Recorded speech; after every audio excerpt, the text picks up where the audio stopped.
Hello everyone, welcome to CR international online study classes. हम जो अपना टॉपिक चल रहा है हीट, उसको कंटिन्यू करेंगे। उसमें हमने हीट ट्रांसफर के दो मोड्स पढ़े हैं। पहला कंडक्शन, कन्वेक्शन हम पढ़ रहे थे। कन्वेक्शन में हमने पढ़ा कि लिक्विड्स में और गैसेस में कन्वेक्शन कैसे होता है। तो अब उसके बाद कन्वेक्शन करंट्स क्या होते हैं, देखो। कन्वेक्शन करंट का movement of warm and cold liquids और गैसेस। कोल्ड और वार्म लिक्विड और गैसेस की जो मूवमेंट्स होते हैं वो क्या कहलाते हैं? कन्वेक्शन करंट्स कहलाते हैं। हम पढ़ रहे थे उसके एप्लीकेशंस में हमने वेंटिलेटर्स के बारे में पढ़ा कि रूम्स में वेंटिलेटर्स हैं वो ऊपर क्यों प्रोवाइड किए जाते हैं, क्योंकि जो वार्म एयर होती है वो लाइट हो जाती है, हल्की हो जाती है, जिससे कि वो वेंटिलेटर से बाहर निकल जाती है और उसका स्पेस कोल्ड एयर ले लेती है रूम्स के जो डोर और विंडोज होते हैं उनसे। तो वो क्या बन गया? कन्वेक्शन करंट का एक प्रोसेस बन गया, एक एग्जाम्पल बन गया। नेक्स्ट उसमें दूसरा जो एग्जाम्पल है वो मैंने बताया था कि वार्म एयर जब ऊपर उठती है तो लो प्रेशर का रीजन होता है। तो वहां पे तुमने पक्षी देखे होंगे, काइट वगैरह, ईगल वगैरह, वो कभी कभी देखा होगा बिना पंख फड़फड़ाए ऐसे उड़ते रहते हैं। तो वो भी किसकी वजह से? कन्वेक्शन करंट्स की वजह से। कन्वेक्शन करंट्स देखो, या air currents, a movement of air which carries heat from a warmer place to cooler place is called convection of air current. Air की वो मूवमेंट जिसमें हीट है वो वार्म प्लेस से कूलर प्लेस की तरफ जाती है, वो क्या कहलाता है? एयर करंट्स कहलाते हैं। एयर करंट्स समुद्र का जो तटवर्ती इलाका होता है, कोस्टल एरिया होता है, वहां भी सेटअप होते हैं। तो उससे जो बनेंगे उनको कहेंगे हम land bridge and sea bridge. Formation of land bridge and sea bridge. Land bridge और सी ब्रिज कैसे बनते हैं ये हम देखते हैं।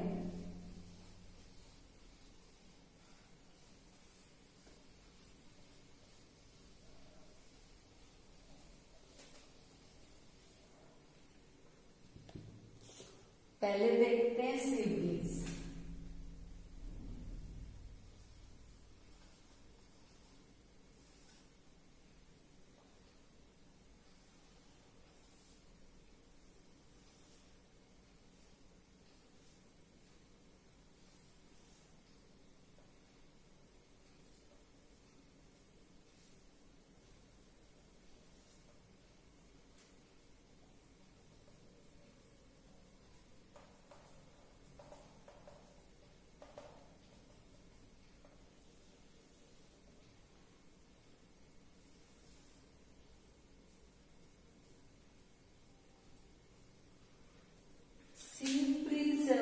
दिन के समय बनता है। दिन के समय बनने का रीजन ये है कि पानी के कंपैरिजन अर्थ वो जल्दी गर्म होती है। अब अर्थ जब गर्म होगी तो उसके ऊपर की एयर हीट पाकर एक्सपेंड हो जाती है, यानी कि हीट से वो हल्की हो जाती है, वो ऊपर उठने लग जाती है।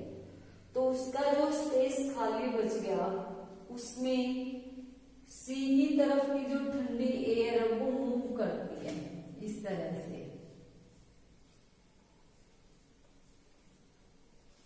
फिर धीरे धीरे ये एयर भी क्या होती है? गर्म होती रहती है और ऊपर उठती रहती है। ये क्या बनेगा? सी ब्रिज बनेगा। यानी कि दिन के टाइम अर्थ की सरफेस सन की हीट से जल्दी गर्म होती है बजाय पानी के। तो एयर की जो मूवमेंट तो किधर होगी? वो सी से लैंड की तरफ होगी। क्लियर? ऊपर जाके ये एयर क्या कर देती है? हीट रिलीज कर देती है और ठंडी होकर फिर वो कहाँ जाती है? समुद्र की तरफ आ जाती है इस तरह से। तो ये करंट कंटिन्यू चलता रहता है। ये तो बन गया आपका सी ब्रिज। लैंड ब्रिज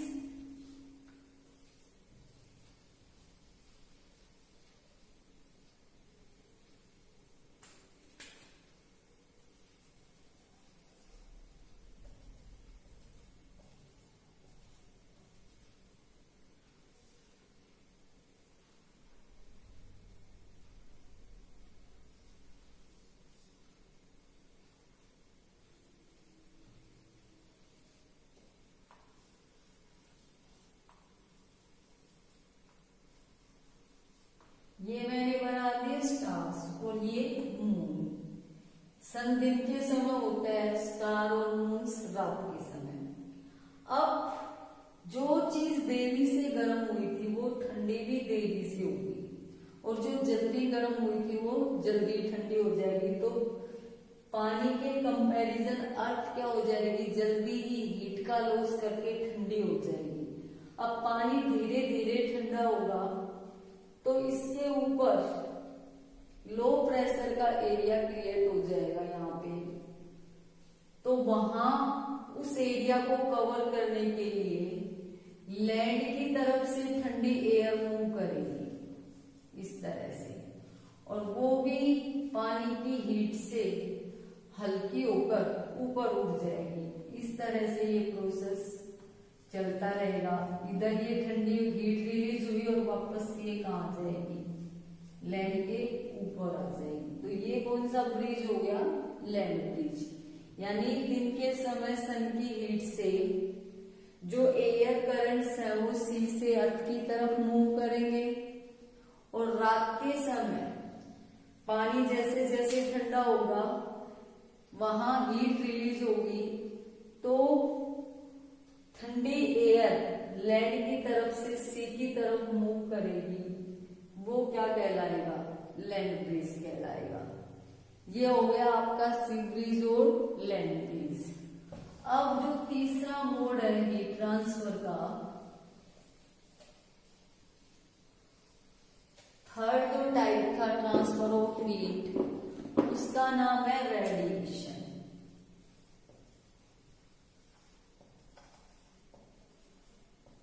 मैंने सिंपल एक एग्जांपल से आपको बताया था कि मैंने वो बुक किसी बच्चे को ना देते हुए, खुद भी ना जाते हुए, डायरेक्ट उस बच्चे की तरफ क्या कर दी, फेंक दी। यानी कि हमें किसी मीडियम की जरूरत नहीं हुई।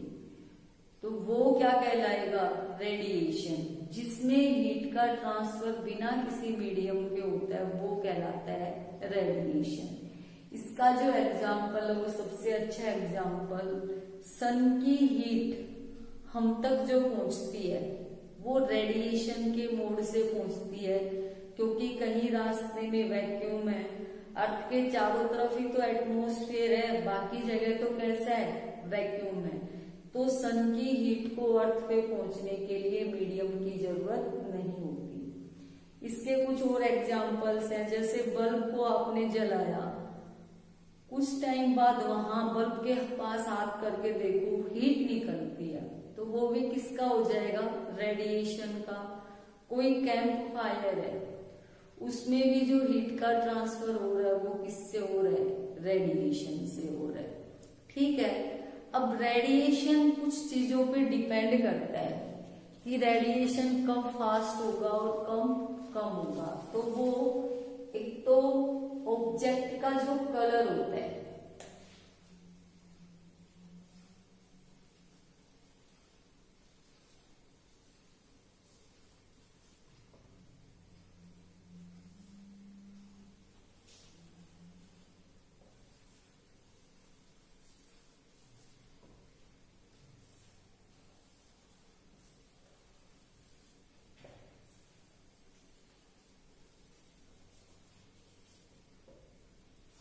ऑब्जेक्ट का कलर कैसा है, ठीक है। दूसरा, उस ऑब्जेक्ट की नेचर कैसी है, और तीसरा, ऑब्जेक्ट की डिस्टेंस कितनी है उस हीटिंग ऑब्जेक्ट से।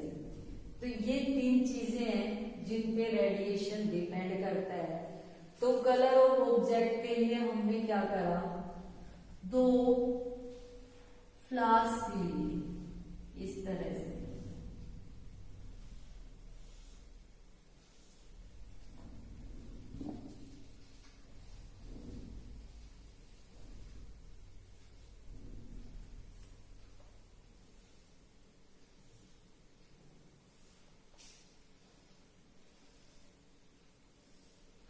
दोनों में कोर की हेल्प से हमने थर्मोमीटर लगा दिए।